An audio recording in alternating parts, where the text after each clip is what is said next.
అందరికీ నమస్కారం. ఇవాళ మనతో ప్రముఖ ఆధ్యాత్మికవేత్త జ్యోతిష్య వాస్తు పండితులు బ్రహ్మశ్రీ ఉమామహేశ్వర సిద్ధాంతి గారు మనతో ఉన్నారు. వారితో మాట్లాడదాం. గురుగారు నమస్కారం. ఆయుష్మాన్ భవ. గురుగారు, నేటి సమాజంలో మహిళలు ఏదన్నా పెళ్ళిళ్ళకి వెళ్ళినప్పుడు కానీ లేదా శుభకార్యములకు వెళ్ళినప్పుడు కానీ ఇతరుల దగ్గర నుంచి బంగారం అరువు తీసుకుంటూ ఉంటారు. మరి ఇలా బంగారాన్ని అరువు తీసుకోవడం ఎంతవరకు మంచిదంటారు? మీ విశ్లేషణ ఏంటి? కాస్త వివరించండి. ఏదైనా ఒకళ్ళు ధరించినవి వేరొకరు ధరించవచ్చా? వివాహం అయిందండి, అక్క చెల్లెళ్ళు ఉన్నారు, పుట్టింటికి వచ్చారు, అక్క వచ్చింది, చెల్లి వచ్చింది. అక్క కట్టిన చీర చెల్లెలకు కట్టుకుంటుంది అంటారు, సమంజసంగా అంటారు. చెల్లెలు కట్టిన చీర అక్క కట్టుకుంటారు. అది అలా కట్టరాదు. ఒకళ్ళు ధరించినది చీరని కూడా ధరించరాదు. ఎందుకు ధరించకూడదు? తప్పేంటి? బావ తిన్నమైనవాడు కాదు. ఈ చీర చెల్లెలు కట్టుకుంది కదా, పెళామా అని చెప్పేసి పట్టుకొచ్చాను కాదు వచ్చి. మొట్టమొదటి జరిగే ముప్పది. కాబట్టి ఒకళ్ళు ధరించిన చీర ఇంకొకరు ధరించకూడదు. అది శాస్త్రధర్మం కూడా కాదు. అలాగే బంగారు ఆభరణాలు అని అడిగారు నువ్వు. బంగారు ఆభరణాలు అంటే మంచికి పోతే చెడు ఎదురొచ్చిందని ఒక సామెత ఉంది. బంగారు ఆభరణాలు ఎందుకు తీసుకోవాలి అసలు? నల్లపూసల తావళం ఉన్నది.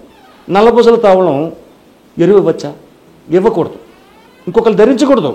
ఒకళ్ళు ధరించిన తాళిబొట్టు కూడా ఇంకొకరు ధరించకూడదు. చాలామంది ఫ్యాషన్కి ఏం చేస్తారంటే తాళిబొట్టు తీసేస్తున్నారు. గిల్టు నగలుగా ఉన్న ఏవో వేసేసుకుంటున్నారు. ఆ గిల్టు నగలు కొంతమంది పడతాయి, కొంతమందికి పడవు. పడకపోతే పుండెడిపోద్ది. ఆ పుండెడిపోతే దానికి మళ్ళీ ఆయింట్మెంట్లని, హాస్పిటల్స్ అని, మందులని అదొక ఖర్చు.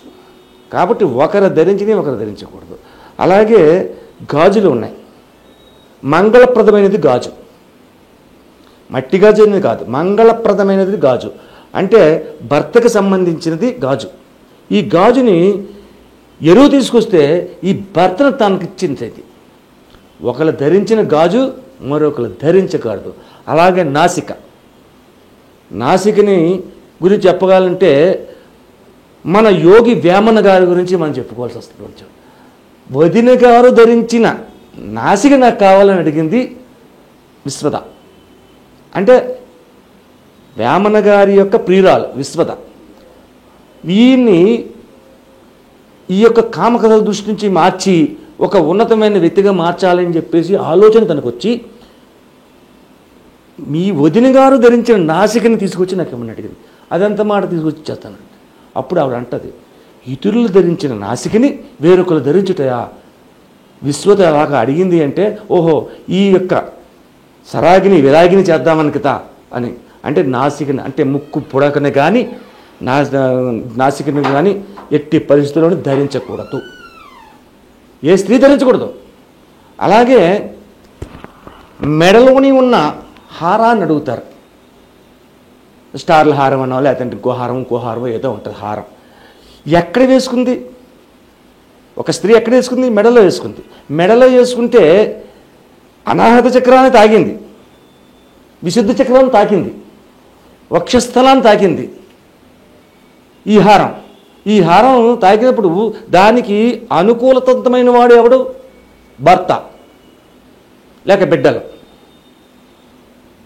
కానీ ఇక్కడ ఎదుట వ్యక్తికి ఇస్తే అది పవిత్రత పోయింది, అపవిత్రతాభావం వస్తుంది. కాబట్టి ఏ నగని కూడా స్త్రీలు ఎరువు తీసుకుని వెళ్ళకూడదు. కాలి మట్టి కూడా ఇవ్వకూడదు. చేతికున్న ఉంగరం ఉంది, కళ్యాణం నాడు ఉంగరాన్ని పెడతారు. మంగళప్రదంగా ప్రధాన ఉంగరం అని చెప్తారు. ఆ ప్రధాన ఉంగరం అంటే ప్రథమంగా చిన్న ఉంగరం. ఆ ఉంగరాన్ని కూడా ఎవరికి కూడా ఎరువు ఇవ్వరాదు. ఇచ్చిన వారికే నష్టం, కట్టుకున్న వారికి నష్టం, పుచ్చుకున్న వారికి నష్టం, ఇచ్చిన వారికి నష్టం. కాబట్టి ఏది కూడా ఎరువు సొమ్ము బరువు చెట్టు అన్నారు. ఎరువు తెచ్చుకున్న సొమ్ము బరువు చెట్టు. ఏమో నువ్వు ఎరువు తీసుకున్నావు, బంగారాన్ని పట్టుకెళ్ళావు, ఎవడో తస్కరించాడు, ఆడికి ఇవ్వకపోతే ఊరుకుంటుందా? ఆవిడ ఊరుకోదు. అది 4 తులాలే ఉంటే 6 తులాలు అందంటది, చచ్చుంటే ఇవ్వాలి. కాబట్టి అరువు సొమ్ము బరువు చెట్టు అని చెప్పేసి అన్నారు. కాబట్టి ఎప్పుడు కూడా ఒకరు ధరించినది ఇంకొకరు ధరించరాదు. ముఖ్యముగా ఆడపిల్లల అక్క చెల్లెళ్ళు కూడా అమ్మగారు కట్టిన చీర కూతురు కట్టొచ్చా అని అడిగారు. కట్టకూడదు. మీకు వస్త్రదానం చేయాలంటే బయట వారికి దానం చేసేయండి. దానం అయిపోయింది. స్వకుటుంబంలో ఉన్న వాళ్ళైతే కట్టుకోకూడదు. అమ్మ కట్టిన చీర కట్టకూడదు. మీకు చీరలు ఎక్కువ ఉన్నాయి, దానం చేయండి, తప్పే ఉంది. దాన విధానంలో పనిచేస్తుంది.